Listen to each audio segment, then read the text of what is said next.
What is going on? All right, well, that was a technical error. What is going on, folks?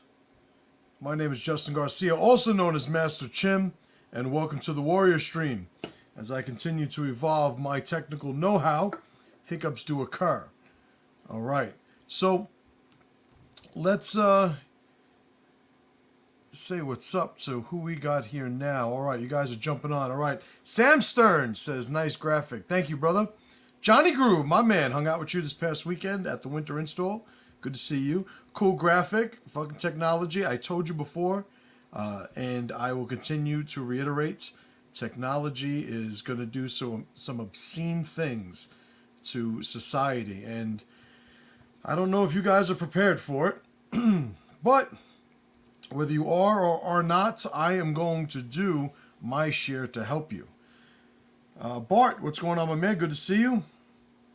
Monk, what's up? Cherrytown Vibe, what's up, brother man? Corey, good afternoon, my friend. All right. So, today we are talking about some stuff, right? So the name of, before I get into that, let me just cover the housekeeping and whatnot. What's up, Willie? If you guys are not yet on my email list, you are fucking up. What's up, Jamie? MasterChim.com. You can go there and put your email on the opt-in form that is on that page, and you will get free emails every single day. Another thing on me running the logistics of the site and the technology, I'm trying to always figure out. I think I solved the delay problem. So let me know if you guys got that image that is synced up with the audio, because every single week I was having trouble and I think I resolved it. So hopefully that's the case. You know, you guys were saying that the audio was out of sync. I noticed it. I was listening to you, and hopefully I made those corrections. What else? We got masterchim.com. If you guys are on the email list, you guys know that I am starting technically it unofficially began already, but the official start date is February 1st, and it's a men's business mastermind group called Three Roads. The link is down in the description depending on where you're watching it, but it's threeroadsgroup.com. You can go there and put your email in for the waiting list if it's something you're interested in. It's not something that everybody that follows me is going to be into, but if you are an entrepreneurial man, meaning you're a man with a business and you want to join that group, I'm not going to get into too many details now, but definitely go there and put your email in. I'll talk about that more as time goes on in the next coming days and weeks and probably months, maybe even years. But that is there. So masterchim.com, put your email in, get the emails. All right. So cut them off or die. I sent out an email today on the email list, and I put in that email that there are a couple things that I wanted to cover today.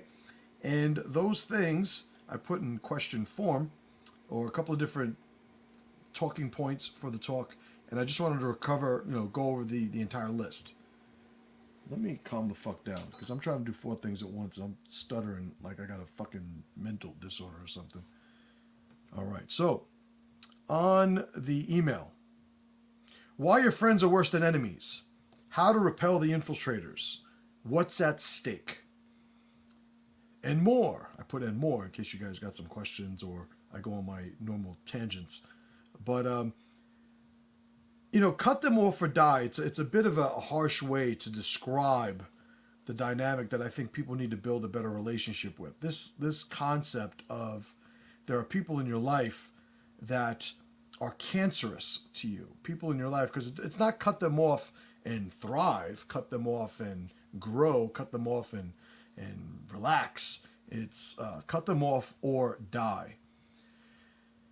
As life, as the world, because this is more of an external observation, but as the world, as your ecosystem becomes more difficult, more complex, you are going to run into issues with the adaptability of not only you, but your ecosystem, the people around you, right? The ecosystem in terms of your tribe. There are going to be people who are going to be pissed off, at the tail end of this conversation. And, it might just come in the form of, well, MC, I agree with a lot of what you say, but I don't really like the way you don't ever have to say that, by the way. Most of the time I agree with you, but this time, or, I never really agree with you, but in this one thing, there are things that each one of us are going to be overlapped with and things we're going to be offset. It is redundant to articulate to me that there's some things that we agree with and some things that we don't agree with. I mean, even somebody who is as, technically offset philosophically as possible, we still probably eat every day. We still, wear shoes. We still we can get to that level and find overlap between any two individuals, right? So it's redundant for you to have to say that. And I think it does us a disservice when you act like it's the anomaly when there's something that we don't agree upon.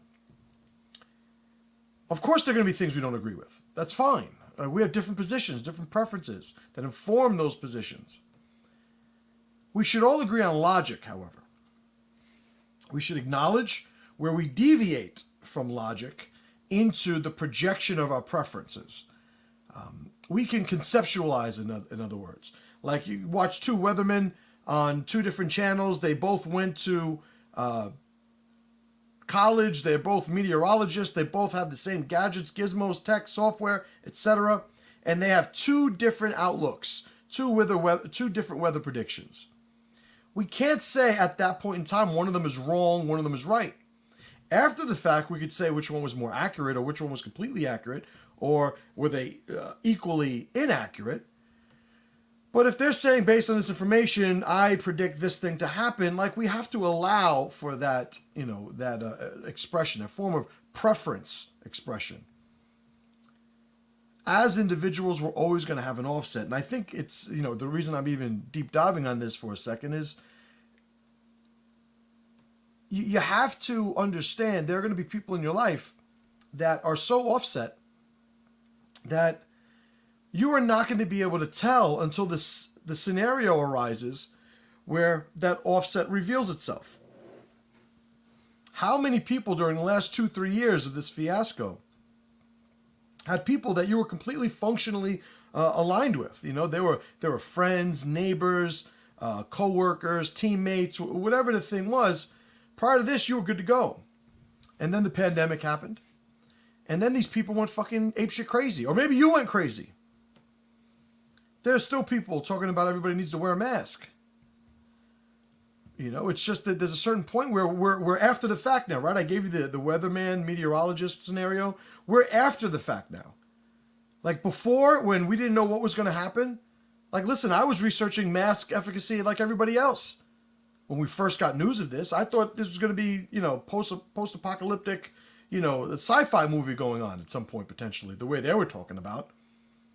Millions of people dying. It's like, holy shit, that's pretty serious. Then as we got the information, we realized it wasn't that serious. But there are people who had gone off the deep end when they first got that information and never allowed themselves to be reeled back in. Didn't have a process to reel themselves back in. So you have these people over the last 2-3 years that went absolutely nuts. And when they went nuts, they revealed themselves to be who they actually were at that level of pressure. Right? There's some people, maybe a coworker, it's a good example, that when you're at work in the workplace, it's an aquarium, and there is probably a spectrum of intensity that one's exposed to in that environment. And if they're, an employee in good standing, and maybe you are too, you both experience that spectrum of intensity, and it's within the scope and scale of your employment. So it's like, yeah, you guys are good. It's like, hey, we got a deadline Friday, got to, nose to the grindstone, et cetera, and you guys are okay with that. So even the pressures that you see in the workplace didn't reveal anything. But then the pandemic happens. As an example, this isn't just about the pandemic, but it's a great example of why this is such an important thing for people to square away, the pandemic happened, and the person who you've known for years all of a sudden thinks that you shouldn't be working if you don't have a mask on, or you shouldn't have a job if you don't get the shot that now is being revealed to be everything that, you know, the crazy conspiracy theorists said from the beginning. Like, there is this component to one's process where it's like, it's okay, by the way, to just say, my bad, I was wrong. I fucked up. Like, it's okay to say that. Doesn't mean everybody's going to forgive you, you know, but if you're going to evolve, then the process needs to reflect an evolution. You know, you can't judge people simply, you know, wholly in totality by the entirety of everything they've ever done. You know, I have the phrase, you know, probably not my most eloquent phrase, but you go back far enough, I used to shit my pants. Right? And I worked that out. I squared that away when I was 2, whenever it was. So there's a certain point we expect there to be change. But if you don't have any processes that actually allow one to evolve and change, given new information, then you better stay right at that level of pressure that you exist. You better fall in love with that rung of the ladder. So you'll have individuals now in your life that COVID should certainly, you know, that whole pandemic revealed a lot of their character, but that is just an example of pressure creating a sort of pressure test for individuals and the alliance that those individuals are connected you through. But that is not the only such example. Anytime there is pressure in your life, anytime there is strain and stress put on an alliance, your partner in that alliance, the ally, reveals themselves to be who they are. There are some people, you know, like I have very long time, strong allies that aren't the nicest people. Like, this guy's kind of a dick. This guy's, you know, he's always grumpy, or this guy, you know, don't ask him to move anything. He's a lazy fuck, or like, you have all these things. But some of these guys, I know when shit hits the fan, whoever they are, before it goes bad is the same person once it goes bad. And they're solid. They're steady. Whatever you see is what you get 100% of the time.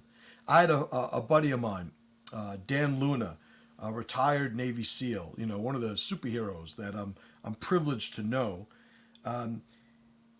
You know, he tried to sell his intellect short by saying, you know, he wasn't this academic type or intellectual type. And, you know, he undercuts the value of his intellect. But one of the things that I said was, you know, whatever he doesn't have in speed, you know, even if he doesn't have a high speed IQ, he has what I call a high torque IQ.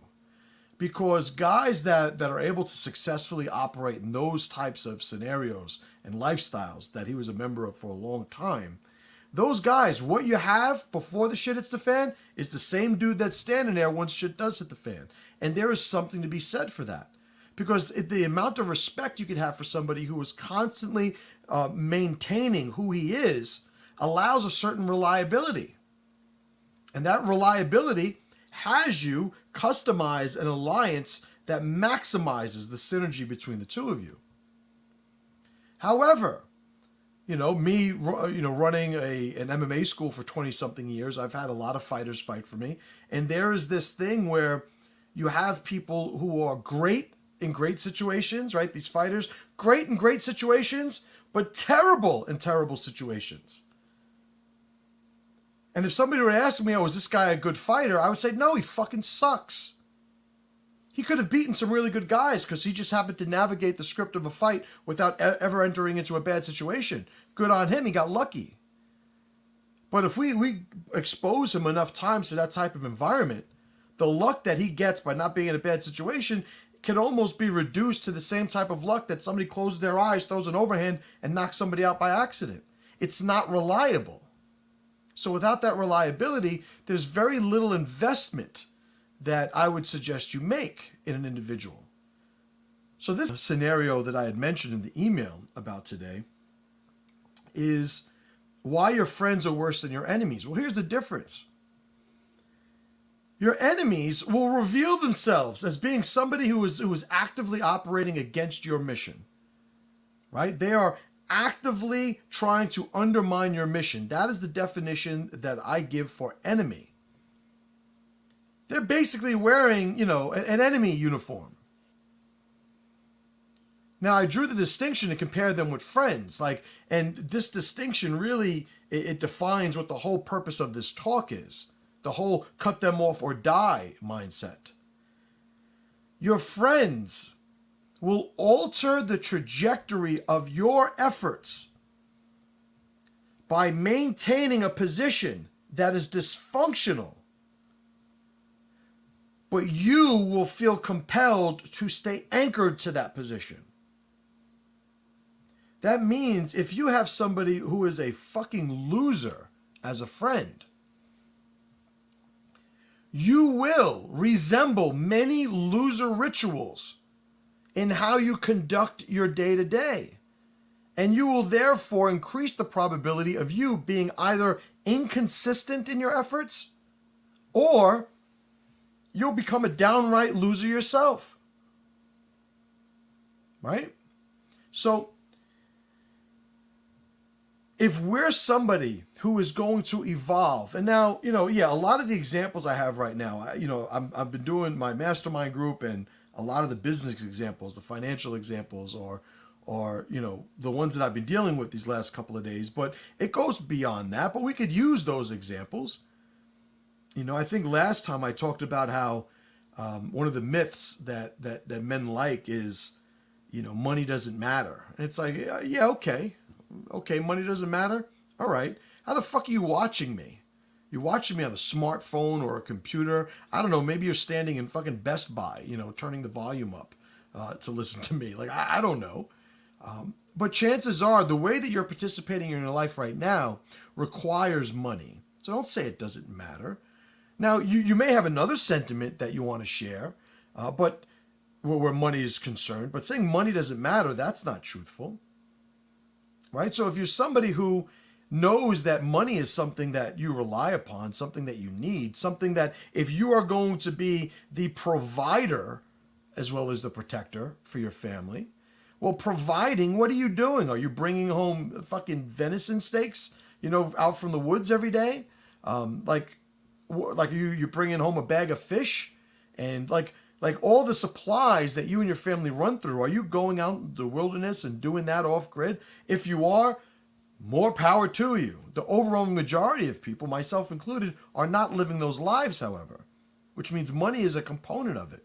So there are going to be times where you're going to have to change your habits and rituals to just at a minimal level accommodate the obligations that you already have where money's concerned. You got to pay your fucking rent. You might have to pay the health care for your kids. You might have to pay for the food bill. You might have to pay your phone bill.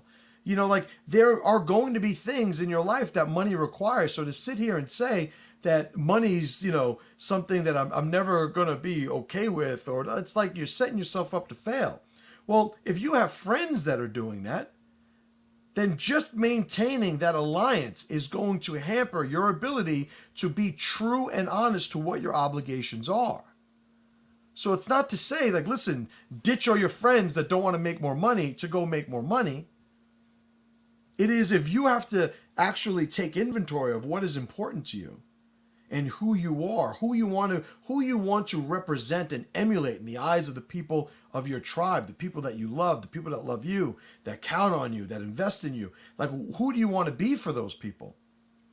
Well, if the connections that you have are inhibiting, restricting your ability to become that person, then you should sever those connections. There are plenty of people, I guarantee you guys watching, there are plenty of people in your life, throughout history that you were like, you know what, I'm always going to be friends with this person. I remember having students in my school that I would say out loud, yeah, I could never imagine the jungle gym without this person training here. Fast forward a couple of years later, the guy's on social media saying I'm like the fucking devil or something like that. Those examples are too often too many to count. You have a scenario in a man's life where he has to either stay friends with somebody or do what he knows he should be doing. And the scenario develops in a way that you can't do both. And who you are will determine what choice you make. I know people that tell me they want to start businesses, but they have no fucking idea what it means to sacrifice. They want to start a business. They want to create income out of nowhere, but they want everything to be guaranteed. They want everything to be, convenient, at the same level of convenience as other things in their lives. And it's a lack of gratitude for the opportunity to start it. And what's my relationship with these people? Well, stay the fuck away from me, because I got shit to do. If you are climbing the ladder, like my mastermind group as an example, that's a climbing club. People in it, we have a chiropractor, a online course developer, a real estate owner. We have a martial arts school owner. We have a dog training facility owner. We have an attorney. We have a men's fitness and health club owner. Like, we have all these different areas of life, but how do these people come together then? How do these people become friends? We're all over the fucking country, right? It's not true. I got one or two guys in Canada too. Like, we have to have a relationship with the things that allow us to do right by our obligations first.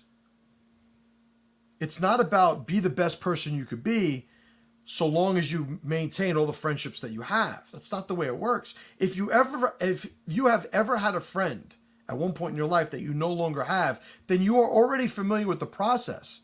It's just that process might have happened organically, or it might have been some conflict. And here's one of the things that I'll say, like, sometimes you got to cut people off because it's the right thing to do, but because it's the right thing to do means you shouldn't have to be upset while you're doing it.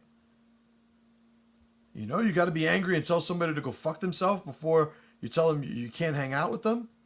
It's like, listen, right now, I can't even, because the damn camera, I can't show you my brick sessions for today, which are like, the list of things that I do that are itemized every single day. But I have this whole list of shit I got to do. On there is, I had the morning mobility, my morning email, my mastermind call this morning. I have this, jiu-jitsu with the kids. I got to lift, got to make sure I get 10,000 steps. I have a course that I'm taking. I got to knock out a brick session of that. I have sessions later on at 4 and 10 that I have to take care of. That's on my list for today. Somebody calls me and says, hey, you want to hang out? Hey, you want to go grab a bite? Hey, you want, like, no offense, but where the fuck do I fit you in that? And what do I cancel to go hang out and talk about nothing at a restaurant? Like, I love doing those things. But I got shit to do. I mean, should I maybe not work out and lift so I can go hang out in the restaurant? Should I not teach my kids jiu-jitsu? Should I not do this live stream? Should I not take a class in the course that I'm taking? Should I cancel one of the sessions that I'm talking to guys that rely on me to help them with certain things in their life? Like, what is it that I'm supposed to exchange for that? So this is what I offer for you. A lot of times, you won't add those things because somebody's going to want your time, because one of your friends is going to expect some sort of ritual. You guys aren't going anywhere with it. You guys aren't getting any stronger. You're not hanging out on a fucking ladder climbing together. But you won't even add things because then you can't do the things that you normally do. And that's what it is. It's all familiarity, because there's no inherent value in any of those things. Here's the thing. I remember a lot of friends that I used to have before I was doing jiu-jitsu. And there was a certain point where, they were trying to give me shit because I was training like a maniac. And I just had to tell them, listen, we can hang out every fucking day. I'm at jiu-jitsu class. Go to jiu-jitsu. I'm there. We can hang out every day. But if you don't want to do jiu-jitsu, like, I ain't got time for you. If you want to do jiu-jitsu, I got every day for you. And those are the decisions that I had to make. With business, it's the same thing. You know, sometimes you interact with people and you want the best for them, but if they're not ready to climb the ladder, you got to let them go. Right? I had the winter install event this past weekend, and I was talking about the Sting song. Right? If you love somebody, set them free.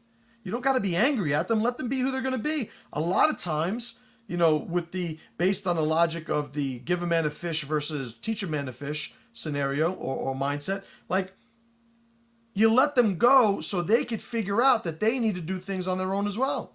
And when they're ready to climb, then you reconnect. That's happened in my life numerous times as well. Guys weren't about that life. Then they went and did their thing because I didn't have time for them. And then they became about that life. And now, you know, we hang out together. We do things together because there's synergy once again. You know, sometimes, you know, you guys are so busy trying to protect yourself from your enemies, you don't have any systems to protect yourself from the deficiencies of your friends. Next thing on the list, how to repel the infiltrators. How to repel the infiltrators. There are going to be people who are going to find you. They're going to find a way to connect with you. They're going to hang out with you, and you're going to enjoy hanging around them. You're going to enjoy being with them. A lot of times those people, and it needn't be some sort of devious intent on their part, but these people just make you feel good about yourself because you are so deficient to begin with. You are in such a longing state for compliments and reinforcement that you allow these people to come in and buddy you up, and you just know, I want to be around them. Man, I really like being around this person. Because they're always funny. They make you laugh, and they're happy and easygoing. Like, there's a place for people like that by all means, but not at the expense of you climbing your ladder.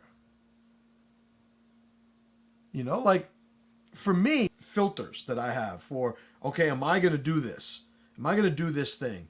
It's, if I do that, is it going to be more valuable to, in that time, allow me to not hang out with my kids? Like, I'd rather hang out with my kids.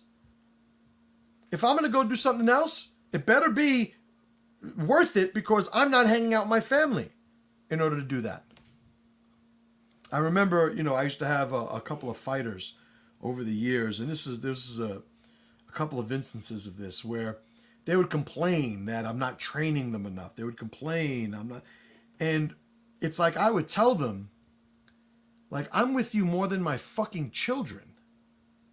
Like, at what fucking point do you own your shit and stop putting it on me? But there are a lot of people, they just like sitting blaming everybody else. You know, it turns out they're perfect if you ask them. Because good luck getting to admit a fucking flaw or deficiency. As opposed to the mindset that I advocate for, where you admit the times you fucked up. You admit your flaws, your deficiencies, your future strengths. And then you internalize a process that allows you to climb the ladder so you eradicate them. Sometimes you guys are the severing of one alliance away from crushing it. Right? Sometimes with a guy, it's, oh man, he's got a terrible woman. Sometimes it's a woman, he's got a terrible guy. Any other permutation I'm not interested in commenting on. But you got to ask yourself, like, what are your standards? You shouldn't need somebody else to participate when you are sitting down and asking what your personal standards are. Sort those standards out. And then the only thing you're going to give other people, you know, any sort of input on when it comes to those standards is how to make them more, how to evolve them, how to improve them, make them stronger.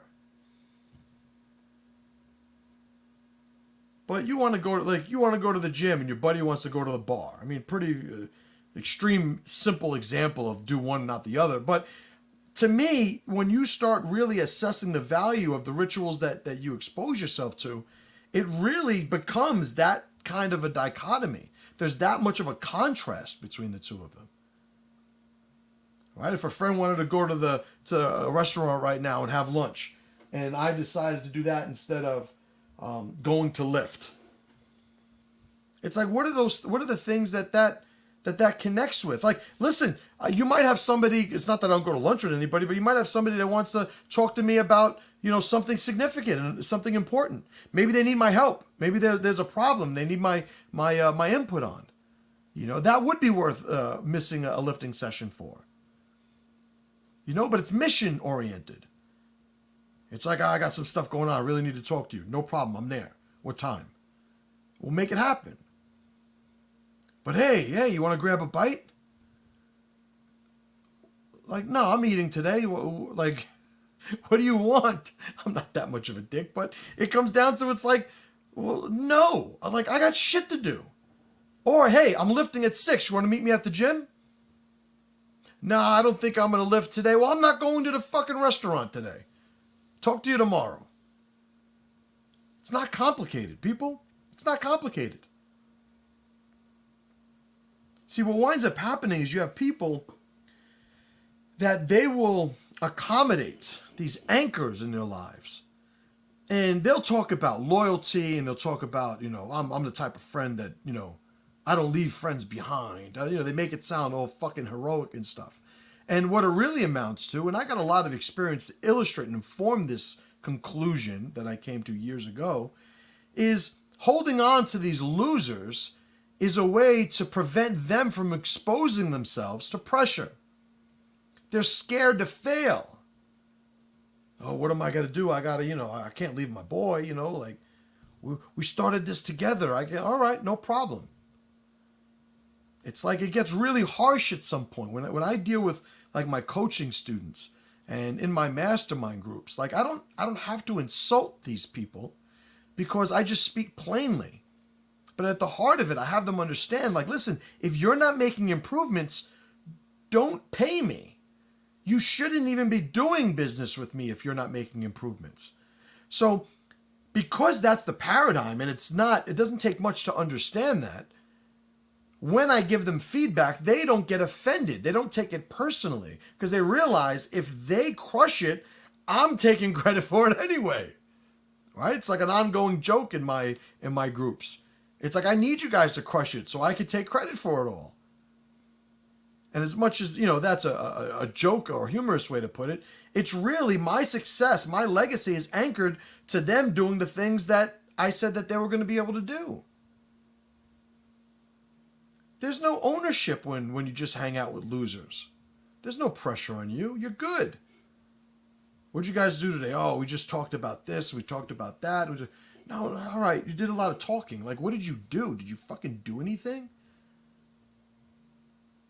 Like, did you make anything? Did you work out? Did you train? What did you do? We didn't do anything. Well, it's too easy for me to not do anything. I got to make sure I'm doing something. That's how it is. A couple of years ago, a decade ago at this point, I put on a bunch of weight. One of the reasons I put on a lot of weight is I got good at business. And I'll be damned if I didn't throw the baby out with the bathwater. I got so good at business, I didn't have to fucking do business. I didn't have to be there. I didn't have to train. And because my systems evolved to the point where I didn't have to train every day, I was like, oh, fuck it, look, I don't even have to train every day. And then, like an idiot, I didn't train every day. Next thing you know, I threw out all of my movement rituals, all of the things that kept me in a positive relationship and alliance with my own body. Everything that kept my energy going throughout the day. I threw all those rituals out. Just because of one aspect of my life. I had no balance. There was no deep balance, which is balance with high-level accomplishments represented. It's like, how do you maintain a high performer status while still maintaining balance? You don't ignore any aspect of your life on the way up. You build that high level of performance on a solid foundation. Part of that solid foundation is surrounding yourself with people who are not going to fucking anchor you down. How high on a ladder do you think you could climb if the individual that's anchored to you refuses to get off the floor? That's what'll happen. You'll be higher than him. You'll feel superior, and a lot of people, that's what they judge themselves by. Where they are in relation to the people around them. They don't judge themselves on whether or not they're climbing, whether or not they could climb to the point where they no longer even see their past goals. They're so far beyond that. But there are people who, yeah, it's like the tallest midget. You know, they're the crusher. They're the smart one of the group. Or they're the one in the group with money. All relative terms. Everything that I design my life on is progress. It's a ladder mindset. I need to climb. I need to improve. I am not perfect. I still got a lot of shit to do. There's times where I have to get out of my own head because I'm like, fuck, you just turned 48. Why are you not further along than this? This is an ongoing thing. I just had a mastermind group a couple of hours ago. One of the things that I was adamant about is developing systems to help people. When people do business with you, like, they need to be improved at a level that nobody that does what you do can offer them. They can provide for them. Like, that is not just a strategy to make more money. That is a mindset that informs how you make money. So it starts with the mindsets, with the standards, with the principles. So you could have somebody that, let's say you are a construction worker, right? Or you own a construction company. And your buddy owns a construction company. And he makes more money than you. He might have something to offer you, but there's going to be a certain point where if he is not evolving his principles and he is just following applications and he's not anchored to any standards, any transcendent values, at some point, mimicking him, mirroring him will hold you back because he's not going to continue to grow. And the guy that models the higher rungs on the ladder you're at some point, you're going to have to disconnect because he's now representing those lower rungs and you got to keep climbing. These are universally applied. It doesn't matter. I use the money example because it's something that I'm involved with business and the things that I do. But this goes with anything. This goes with your family, your loved ones, your spouses. Like, you have to be not only the person that is okay with setting somebody free so that you can continue to grow, but the other side of that, obviously, is how many people are letting you go? How many people are climbing and they had to disconnect with you? What are you doing about that? Because this is the other part of that. Sometimes you want to maintain an alliance with somebody and they're just moving at a pace that you can't accommodate. Well, maybe you should step it up. Maybe you should do right by your friends, do right by your allies by committing yourself to climbing the ladder. You know, I still get people every day that text me and message me some political shit, or can you believe this guy did that? Can you believe this lady said this? Can you believe? It's like, yes, I believe it all. Can I just generally give you that answer so you stop fucking sending me these messages? You know, I got an online community for my group. I just went over today the concept of something called an energy post. I told them if there's something that you want to share in this community that is going to give people some juice for the day, it's going to get people charged up, fired up. It might be corny for some people that see it, but if you look at this thing and it gives you something, I call them energy posts, you should share it with the group because you don't know how it's going to affect somebody else. But don't share fucking dick memes and political ramblings and like, this isn't for that. It's a waste of fucking time. Now, mind you, this coming from somebody who can go and there's 100 hours of fucking content criticizing different political views and operators and mindsets and all these different things, but there's a point for it. You know, I did an autoresponder on social media over a year ago, and the conclusion that I came to was you should be on social media to do two things. Number one, business. Number two, to connect with small groups of people that you know in the real world. You shouldn't just be socializing with fucking strangers. You literally don't know these people exist. Especially with AI. Oh, you motherfuckers have no idea. No idea.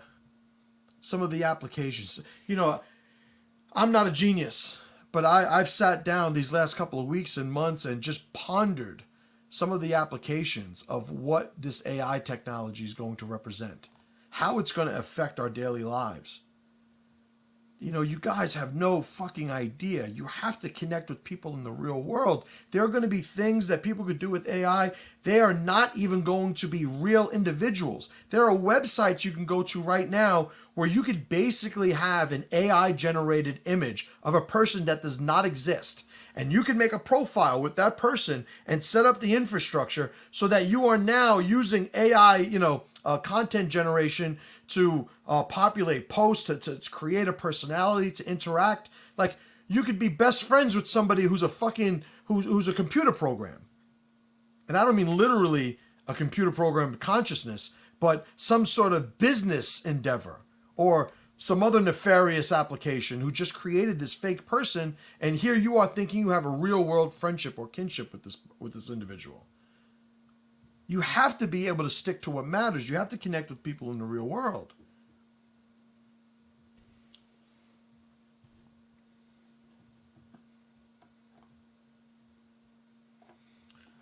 Man, a lot of posts here. I went on a bit of a rant there. Let's see what's going on. What's going on? Ryan, what's up, brother man? Monk says betrayal always comes from a position of trust. Right. It's like, how does somebody not pay you back? Number one, you give them something to be paid back in the first place. Now, there's a something that coexists, right?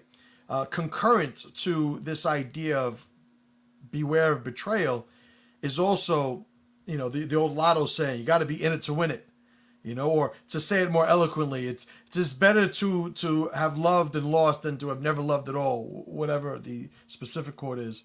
It's old wisdom that we still play this game. Just understand that there's a risk inherent in it. But how do you mitigate that risk? Considering you got to play the game to get on in life anyway, you pay attention to the game and you get better at it. That means internalizing standards that mitigate the risk exposure to betrayal. To these people that are anchoring, your progress, that are holding you back from just fulfilling your obligations. Right? You know how many times I got accused by people that, because you get people like, I'm not fucking rich by any sense of the word, but just people who just come from lower economic statuses. I guess everything's relative. And I've had people tell me that, I changed since I got money. Oh, you changed since you got money. Like, well, yeah, I didn't have anything to do before. I got shit to do now. It's like, what the fuck do you want? You want me to go and hang out with you? How come they always want you to hang out with them? They never want to hang out and do what you're doing. You ever notice that? That is all the information you need. Like when I tell people, yeah, you want to hang out? I'm going to be at jiu-jitsu. You want to hang out with me every day? I'll be at jiu-jitsu. Oh, you want to meet later on for lunch? No, I'm not going to go to lunch, but I tell you what, I'm going to lift. Why don't you meet me at the gym so we can lift? They never want to do that. It's always meet me down here. Meet me down here. No, motherfucker, I don't climb down the ladder. That's not the point of it all.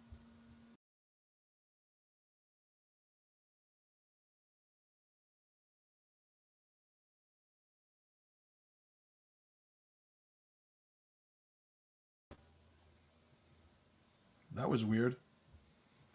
I think I just hit the back button on my computer.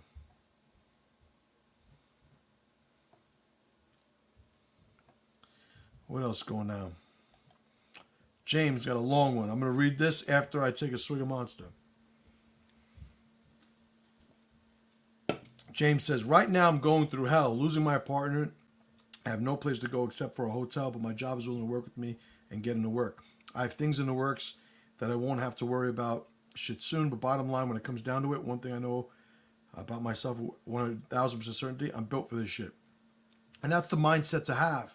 That is the mindset to have.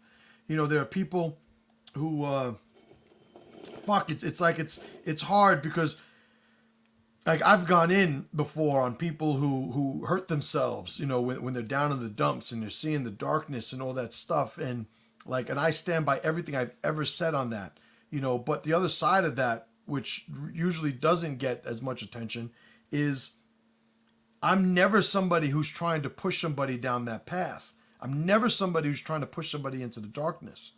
Like, you'll have problems. And I'm not talking specifically to James, but in general, somebody will have problems that are significant to them, and they don't understand. It's their perspective that has them see those things a certain way. And a lot of times, somebody from a different perspective, those times where I'm looking at it from a different perspective certainly applies.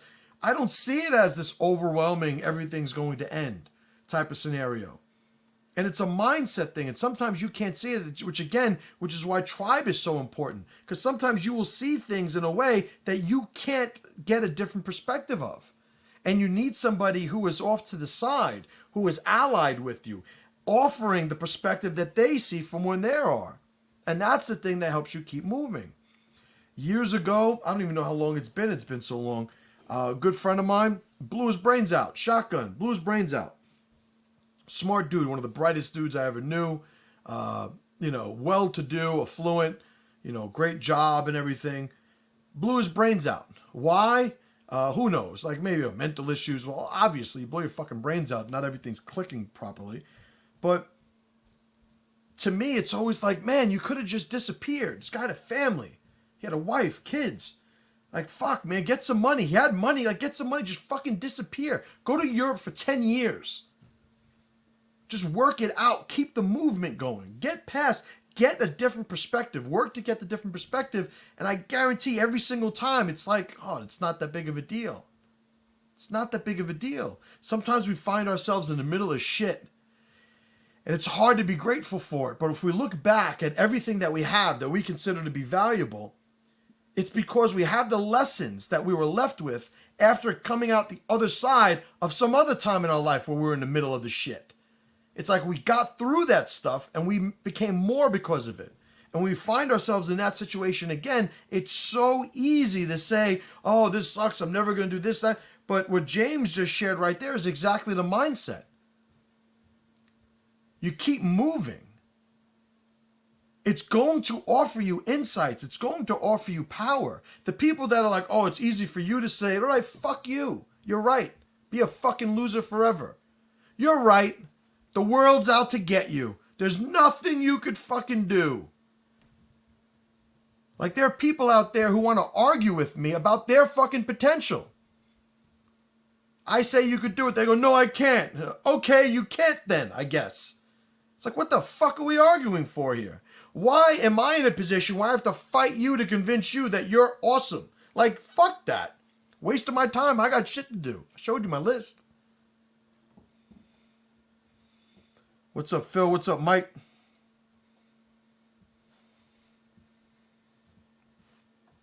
Cherrytown Vibe says, I had to learn that.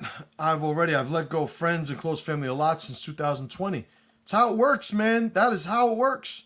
When alliances are pressure tested, only a fool will ignore the results of that test. It's like, oh, you thought this dude was about it. You got to see what happened. When shit started getting crazy, this motherfucker started to melt. Remember that.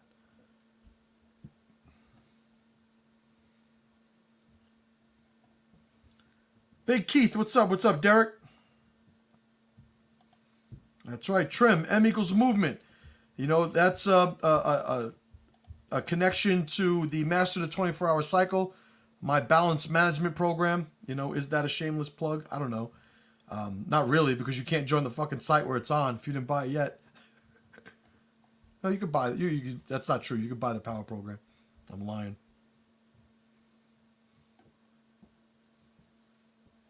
So this is funny. I go on like these 20-minute rants, and then I go back and read quotes. And somebody goes, that should be on a shirt. I have no idea. I was talking so fucking much. All right. What's up, Willie? What's up, Aaron? What's up, Phil? So, yeah, I'm gonna leave it there. We went over a bunch of stuff. Like, I can't stress to you guys enough. Like, there are losers in your fucking life right now, and you got to get rid of them. You got to cut them off. You don't have to be angry about it. By the way, you're probably doing them a service, because if you could tell them to improve themselves and they don't, that means it's not a lack of information. It's one of the things that people don't get. I'm about to make a thing talking about my mastermind group, And I have to go through these talking points to describe what the thing's going to be like for the people interested. And one of the things I try to stress to people is you are not where you are because of a lack of information. It's, oh man, if I only got this one thing, this one course, or this one, secret line, or this one, like, it's not a fucking secret. You are a winner because of habits. You are a loser because of habits. I tell my fighters, my professional MMA fighters, the one way you will get knocked out is because of bad habits. We can't just reduce it to, oh, you fucking, zigged instead of zagging. Like there's always going to be the one example, but as the more you focus in and stay sort of just embedded on that one application, you distract yourself from actually looking at the concept that's just an example of. You got to learn those principles. You got to learn those concepts. All right? Oh, my God. All right, guys. Well, good talk. Get rid of those fucking people. You don't have to be angry. Let them go. Let them go. Maybe if they're like, man, this guy was a good dude, he don't hang out with me anymore. Maybe you're that guy. That's happened to me before. It's like, man, me and this dude were hanging out. Now he's doing all this shit and you don't want to... Oh, I probably got to step it up. He probably looked at me. There's no anger involved. There's no insults involved. There's no, like, oh, fuck this guy, or, you're a fucking loser, stay out of my life. Like, we don't get all fucking melodramatic. Like, none of that is necessary. You just got shit to do. Hey, you want to go get something to eat today? Nah, man, I can't. I got shit to do. You want to go to the gym later? No, I don't want to work out. No, I hear you. No problem. We'll link up soon. Universe is billions of years old. You can always say soon. It's a very relative term. All right, guys. I appreciate you guys. I'll be here next week. You guys know, MasterChim.com. Get on the email list. More announcements coming soon about different business things that I'm doing for people that are connected to business. If you don't have a business, none of this shit applies to you. I've turned down 2 people from my mastermind group already who just wanted to be part of the movement, part of the energy. It's like, listen, I don't mind money, but it's not about that. This group is focused on some very specific stuff. But all that being said, I'll be here next week, and I appreciate you guys hanging out. So brothers and sisters out there, pressure to power.